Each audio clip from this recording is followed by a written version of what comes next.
ବାବା ମୋତେ ଏତିକି ଅସୁବିଧାରେ ପକେଇ ଦେଇ ଯାଇଛି ମୁଁ କହିବି କାହିଁକି ବାବା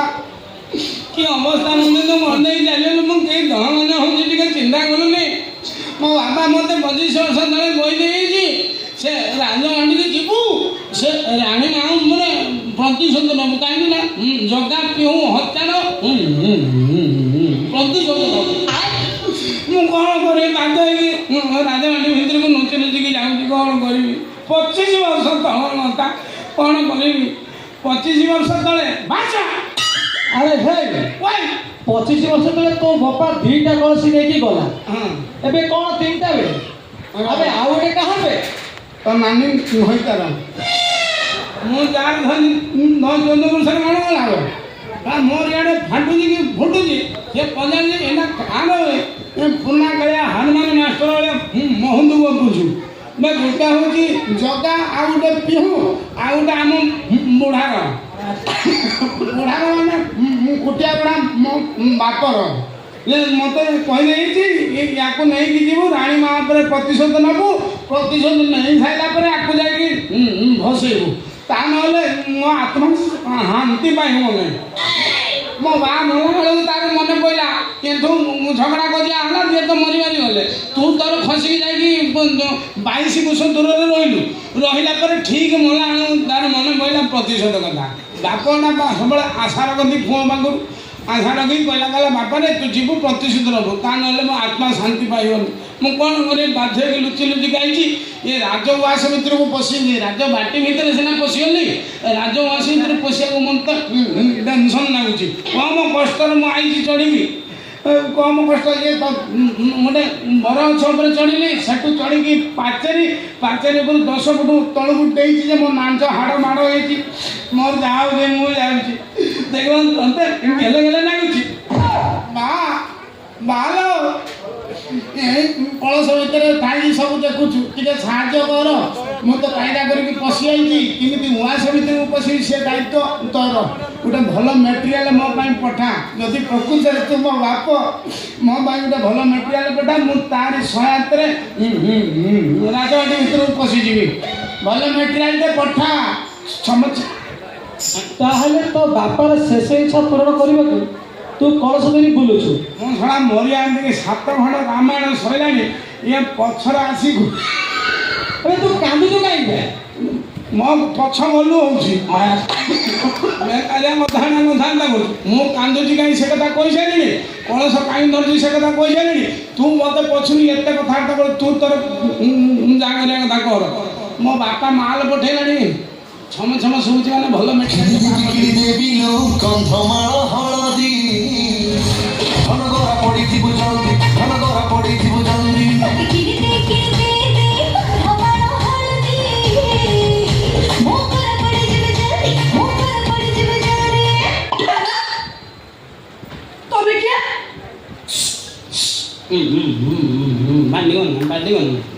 ବାନ୍ଧିଗଲା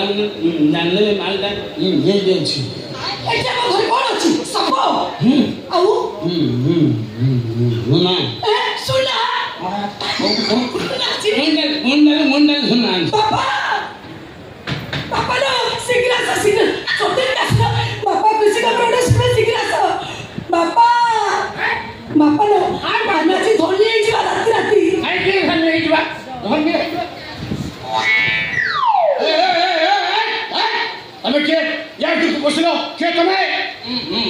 भूप्रत्न रत्न बीज कौन भूचपर रत्न बता सेटे कौन बापा भूप्रत्न रत्न बीज अलो भूप्रत्न तत्व बीज हां भूप्रत्न तत्व बीज अलो किंतु उड़ा जाजी जे चलो जे ताकू कोन बोतल कहले तो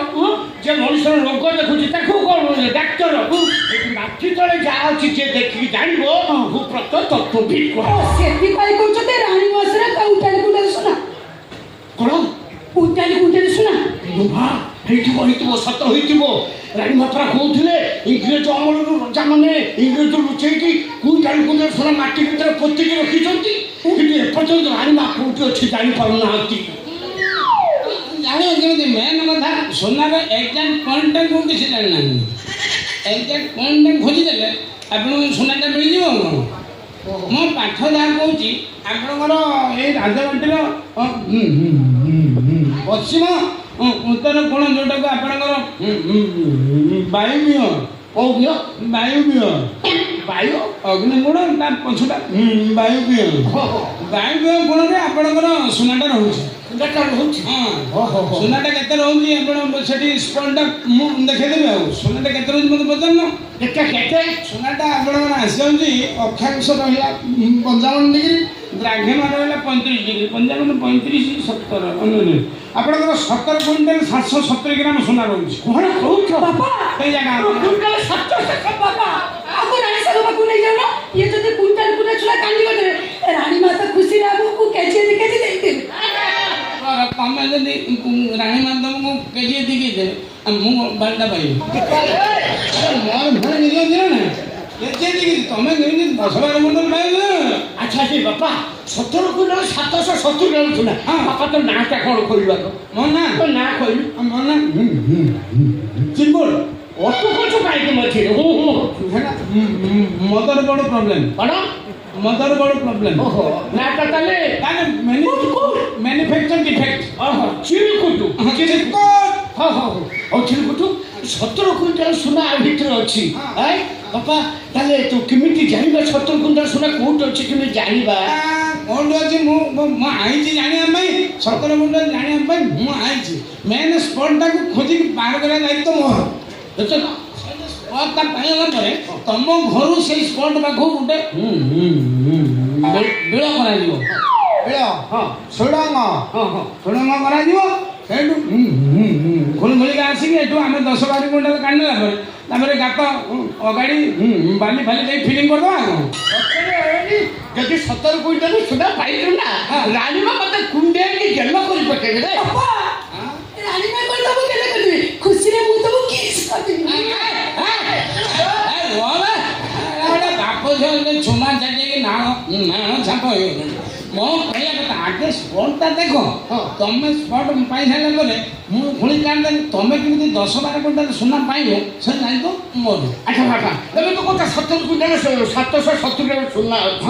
ତମେ ଆମେ ଏକଥା କାହାକୁ ଜଣେଇବାନି ନା ତମେ କେମିତି ବାହାର କରିବ କାହିଁ ତମେ ଯନ୍ତ୍ରପାତି କାହିଁ ଦୁନିଆ କିଛି ତ ଆଣିନ ବାପା ଏ ଯୋଉ ଥୁଆ ହେଇଛି 3ଟା କଳସି ନେଉଛ ନା କିନ୍ତୁ ଅସ୍ତି କଣ ସବୁବେଳେ ଦେଖାଯାଉଛି ଅସ୍ତି କଳସ ନା ତ ବୋପା ମୁଁ 5 ଦିନ ଧରା ଅସ୍ତି କଳସ ନୁହଁ ଏଠି ରାଜବାଟୀର ଲୋକ ଅଛନ୍ତି ନା ସିକ୍ୟୁରିଟି ଅମକ ନ ଅଛନ୍ତି ମୁଁ ତାକୁ ସେଇ ସାଇଜ୍ର ସଜେଇକି ଆଣିଛି ତା ଦେହରେ ସବୁ କେମିକାଲ ଅଛି କେମିକାଲ ଅଛି ଏଇ କେମିକାଲ ପକାଇ ଦେଲା ପରେ ଜଣା ପଡ଼ିଯିବ କୋଉଠି ଅଛି ଏଟା କେମିକାଲ କେମିତି ପଡ଼ିବ ମେନ୍ ସ୍ପଟଟା ମେନ୍ ସ୍ପଟ ଉପରେ ମୁଁ ଯୋଉଠି ଅନୁମାନ କରି ପକେଇବି ଫାଷ୍ଟ କଳସଟା ଅନୁମାନ କରି କେମିକାଲ ପକାଇଲା ପରେ ଭୁରୁ ଭୁରୁ ହେଇକି ବାହାରିବ ଚାରିପା ସାଇଡ୍ ଅଛି ଏଟା ଚଢ଼ାଟା ମୁଁ କଥାଟା ସରିନାହିଁ ଖାଲି ସୁନା ସୁନା ହେଲାଣି ତାପରେ 2 ନମ୍ବର କଳସରୁ କେମିକାଲ ଗାଡ଼ି ପଡ଼ିବ ତାହେଲେ ସେଇଠି ଅଛି ଆଉ ବାପା ତମେ କାଇଁ କହିଲି କଥା ନା ନା ନା ତମେ 2 ଜଣ ଚଢ଼ି ସାରିଲେ ମୁଁ ପଛରେ କହିବି ଆଚ୍ଛା କଥାଟା ଶୁଣୁନ 2 ନମ୍ବର କଳସ ପକେଇ ସାରିଲା ପରେ ଯେତେବେଳେ ଭୁରୁ ଭୁରୁ ହେଲା 3 ନମ୍ବର କଳସରୁ କେମିକାଲଟା ବାହାରିକି ପଡ଼ିବ ତାହେଲେ ଜାଣିବ 17 କୁଇଣ୍ଟାଲ ସୁନା ସେଇଠି ଅଛି ତାପରେ ଆମ ଯୋଉ 3 ନମ୍ବର କଳସ ପଡ଼ି ସାରିଲା ପରେ ଯଦି ଜାଣିଲ ମାଟି ଦବିଲା ଜାଣିବ ସେଠି ତାହେଲେ 17 କୁଇଣ୍ଟାଲ ସୁନା ସେଇଠି ଅଛି ନା ସେଠି ନାହିଁ ଆଉ ତାପରେ ଆହୁରି ଆଗକୁ ପରୀକ୍ଷା ନିରୀକ୍ଷା ହବ କ'ଣ ନିରୀକ୍ଷା ତାପରେ ପାଇବ ତମେ ଅସୁବିଧା ନାହିଁ ତତେ କୁଣ୍ଡେଇକି ଗେଲ କରିବାକୁ ଇଚ୍ଛା ହୁଏ ବାପ ଝିଅ 2 ଜଣ ଖାଲି କାମୁଡ଼ିବା ପାଇଁ ଆକ୍ରମଣ କ'ଣ କରୁଛନ୍ତି ତା ମାନେ ପରୀକ୍ଷା କରିବା ପାଇଁ ଟାଇମ୍ ଦରକାର ତ ରାଜକୋଟି ଯେ ଯିବ କ'ଣ କରାଯିବ ସେ କୋଉ କଥା ପରୀକ୍ଷା କରିବା ପାଇଁ ନିହାତି ଟାଇମ୍ ମୁଁ ଗୁପ୍ତରେ ଯାଇ କରିବି ନା ପରୀକ୍ଷା କରିବା ପାଇଁ ଟାଇମ୍ ଦରକାର ଟାଇମ୍ ମାନେ କେତେ ଭାବୁଛ ତମେ କ'ଣ ଭାବୁଛ 4-6 ମାସ ଭଳିଆ ଲାଗିଯିବ ରୁହ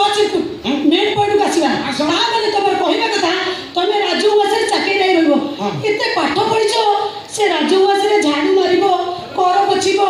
ଏତେ ଗୁଡେ କାମ କରିବା ତ ଝାଡୁ ମାରିବେ ମୁଁ ତାକୁ ଚାକିରି ଦେଇଦେବି ମୋ ପାଖରେ ରହିବ ଲେଖା ପାଠ କରିବ ମୋ ତଳୁଟା ହେଇକି ରହିବ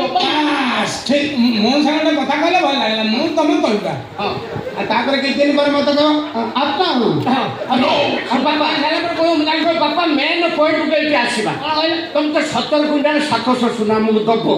ତମ ଭାଗ କେତେ ମାନେ ତମେ କେତେ ପାଇ ସେଇଟା ମୁଁ ମୋ ଖୋଲି କହିବାଟା ଠିକ୍ ନୁହଁ ନା କୁହ ଶୁଣ ଗୋଟେ ଜିନିଷ ମୁଁ କହିବାଟା ଠିକ୍ ତମ ବିବେକ ଘଟେଇ ଯାହା କରିବ 17 କୁଇଣ୍ଟାଲ ସୁନା ପାଇଲା ମାନେ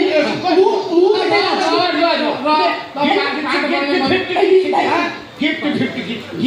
ମୁଁ କହିବା କଥା 17 କୁଇଣ୍ଟାଲ ସୁନା କାଢ଼ିକି ଦେବି ଯେତେବେଳେ ସେଟା ମୋ ପାଠଟା ମୋର ଏକ୍ସପେରିମେଣ୍ଟ ହେଲା ତାପରେ ତମେ ଯଦି ଖୁସିରେ ମତେ କିଛି ଦବାକୁ ଚାହୁଁଛ ଗୋଟେ ଗିଫ୍ଟ ଦେଇଦେବ ଆଗ ଖୋଜିବା ପଛୁ ନାହିଁ କଣ ଗିଫ୍ଟ ନେବ ମତେ କୁହ ସେମିତି କେମିତି ହବ କିଛି ନେଇକି ଯିବ ନା ମୁଁ ଇଏ ଝିଅଟି ତମର 3 ହାତ ପାଳି ବାଇଗଣ ଭଳିଆ ଦେଖାଉଛି 3 ହାତ ପାଳି ଦେଖାଉଛି ତାକୁ କୋଉ ଟାଇପର କ୍ୟାଣ୍ଡିଡେଟ୍ ଦେବାକୁ ଚାହୁଁଛି 17 କୁଇଣ୍ଟାଲ ସୁନା ପାଇଲା ମାନେ ମୁଁ ଗୋଟେ ରାଜକୁମାର ନହେଲେ ସେଇ ଭଳିଆ ରାଜ୍ୟସଭା ମେମ୍ବରକୁ ବାହାଇ ସେ ତ ରାଜ୍ୟସଭା ମେମ୍ବର ବାହା ହବ ମୁଁ କୋଉ ବେଳକୁ ରହିଛି ମୁଁ ଜାଣିଛି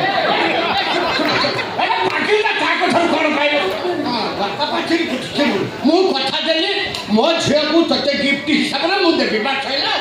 17 କୁଇଣ୍ଟାଲ ସୁନା ପାଇଲା ମାନେ ରାଜଉଆସ ଭଳିଆ ଆମେ ଗୋଟେ ବଡ଼ ଉଆସ କରିବା ହେଲେ ମୁଁ ଏ ଗୋଟାକୁ ବାହାରିବି ଶୁଣୁ 17 କୁଇଣ୍ଟାଲ ସୁନା କାହା ପାଇଁ ପାଉଛନ୍ତି ୟା ପାଇଁ ରାଜି ହେଇଯା ନା ମୋ ଅନୁମାନ ସେ କନେକି କଥା କହୁଛ ଖନେଇକି କଥା କହୁଛୁ ଚାପି ଯା ଆମେ 17 କୁଇଣ୍ଟାଲ ସୁନା ପାଇଛୁ ଦିନ ହାତ ମାରିକି ବିଦା କରିଦେବୁ ସେ ରାଜି ନା ନା ମୋର ବିଶ୍ୱାସ ମୁଁ ତମ ବାହାଘରକୁ ରାଜି ସେ ଆଉଁସା କଥା ମତେ କହନା ସାଙ୍ଗେ ସାଙ୍ଗେ ସେ ଛାଟି ହଉଥିଲା ମୁଁ ହେବି ନାହିଁ ମୁଁ କଣ ନାକରେ କଥା କହୁଛି ମୁଁ ଖନା ମୋ ନାକ ଭଲ ନାହିଁ ମୁଁ ବାହା ହେଇସାରିଲା ପରେ ନାକ ଠେଇ ତୋର କଣ କାମ ଯୋଉଠି ହବା ସେଠି ହବ ନାକ ଠେଇ ତୋର କଣ କାମ ଖାଲି ହେଲା ଶୁଣିବା ପାଇଁ ମୁଁ ମୋର ଖାଲି କଣା ଦିଟା ଅଛି ମୋ ତ ଭଗବାନ ତିଆରି ତମର ସେଟା କଣ ନା ନା ମୁଁ ବିଶ୍ୱାସ ହଉନି ଆଉ କଣ କରିବ ମୁଁ ଏ କଥା ତମର ଡୁପ୍ଲିକେଟ କଣ ରହୁଛି ମତେ ବର୍ତ୍ତମାନ ପରୀକ୍ଷା କରିବାକୁ ପଡିବ ପରୀକ୍ଷା କରୁ ନା କଣ ପରୀକ୍ଷା କଣ ପରୀକ୍ଷା କରିବ କଣ ପରୀକ୍ଷା କରିବ ସେ ବର୍ତ୍ତମାନ ମୋ ଗଣ୍ଡ ଦେଶରେ ଚୁମ୍ବନ ଦବ ଦେବି ଚୁମ୍ବନ ଦେବି କହୁନ ଦେଲା ବା ଆଉ ଇଏ ଯେମିତି କାଉ ଖୁମ୍ପି ନେଇଗଲା କାଉ ଖୁମ୍ପି ନେଇ ଯେ ବ୍ରଏଲର ବାପା ବ୍ରଏଲର ରହବେ ଖାଲି ବାପା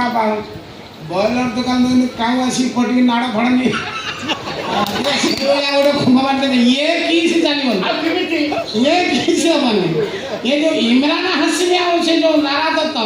ତାଙ୍କର ଯୋଉ 2.5 ମିନିଟିଆ କିସ୍ ସେଇ କିସ୍ ହେଲେ ଯାଇକି ହବ କିଛି ନାହିଁ 2.5 ମିନିଟିଆ କିସ୍ ହେଲେ ମୁଁ ରହିବି ମନେ ପଡ଼ିବ 17 କୁଇଣ୍ଟାଲ 17 କୁଇଣ୍ଟାଲ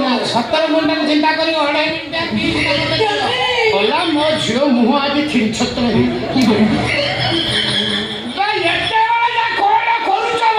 ମୁଁ সোনার মেন স্পটটাকে টার্গেট করছি